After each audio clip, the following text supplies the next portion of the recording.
I'm frustrated. And that's quite common, evidently. But I'm thinking about these corporations, as usual. But I'm also thinking about, I live in Oregon, okay? I'm here to talk trash. I'm talking about my Oregon State Department of Justice. Because the moment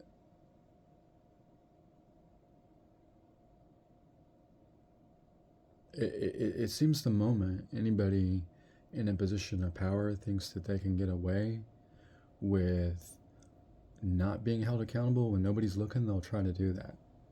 They'll try to not do their job until the crowds are watching and it's a big case, right? So it's a big, huge scenario. They don't care about any of their legal responsibilities as it pertains to addressing a legitimate complaint if big money is involved. When you stop protesting publicly because your state DOJ finally takes your complaint or takes a part of it or whatever, or says, okay, we'll look at the situation.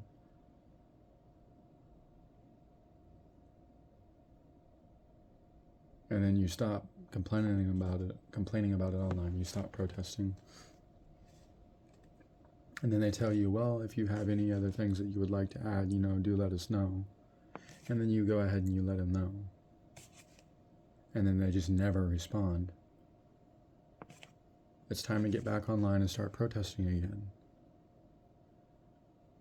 If you can't get a hold of that person, if you can't get a hold of their superior and say, hey, what's going on? Thought you guys were taking this situation seriously. Thought you were going to address this issue.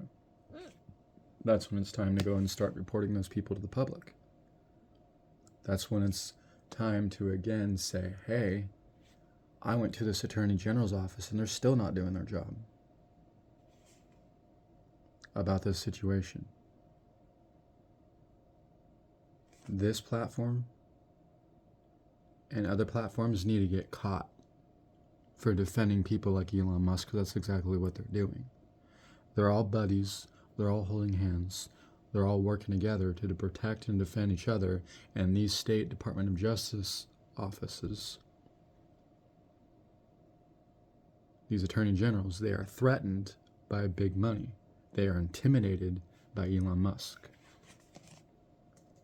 and by platforms like Google. And that's not acceptable. That's not acceptable for them as a State Department of Justice to act like that it is our privilege to contact them. It is our privilege if they decide to take on our case. No, it's not. There are laws. They have the privilege of serving us. They are our public servants.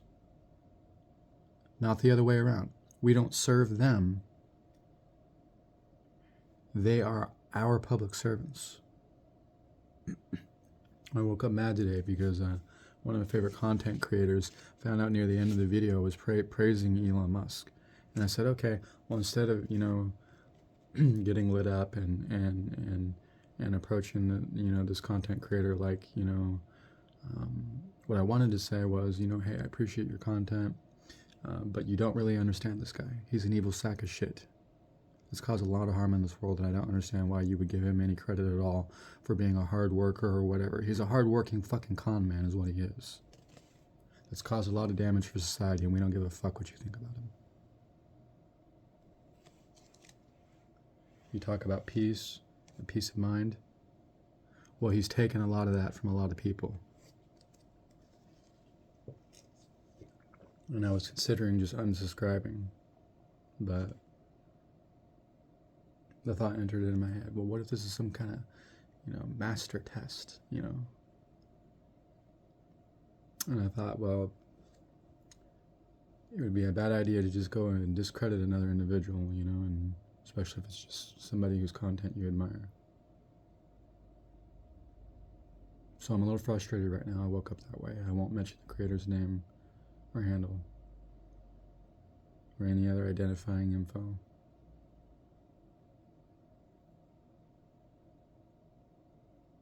Because I think that somewhere within there might be a wise message. But if you know who I'm talking about and you know who you are, here's what I have to say. He's an evil human being. He's a sack of garbage. He's an evil monster. Don't take my word for it. Take the woman that exists out there that said, I haven't been stalked since Elon Musk. Until Elon Musk, I haven't known stalking. Let's take the woman, I don't know, there's probably been more, that successfully sued him. She called him an evil monster. Don't take my word for it. He has many victims out there. And the states, when they're cowering in the fucking corner, when we stop protesting about it because we think that they're out there doing their jobs, or letting him get away with whatever he wants, like a silver spoon brat running around spending a fucking credit card at our expense. And these corporations, like YouTube or Google, the moment you start opening up your mouth and talking about it, they suppress your content. They restrict you to a male-only audience. Or yourself, in other words. They shadow ban you. But they fudge the numbers. And yes, the analytical proof, unbeknownst to them, or they probably do know it, they probably just don't give a fuck, exists on my profile. I can prove from my profile alone that they've shadow banned me. So what does that do? It locks a person in a psychological trap where you want to hide your content, and they're not the only one that they do it to. And everyone that this has happened to, if you can see this video, they need to be caught. They need to be exposed for it. Because other creators have come up to me and told me the same thing has happened to them, and that they feel bad about themselves as a person. They show favoritism towards a selective group of people, and they favor people politically and monetarily, and they do the bidding of others for money. And the government gets involved too. All these people need to get caught. When you go and make a report to your state Department of Justice and they stop doing their job, if you can't get a hold of them or their higher ups, you need to go report them publicly by name. Why? Because there are public servants and we're allowed to identify them. We're allowed to report them publicly.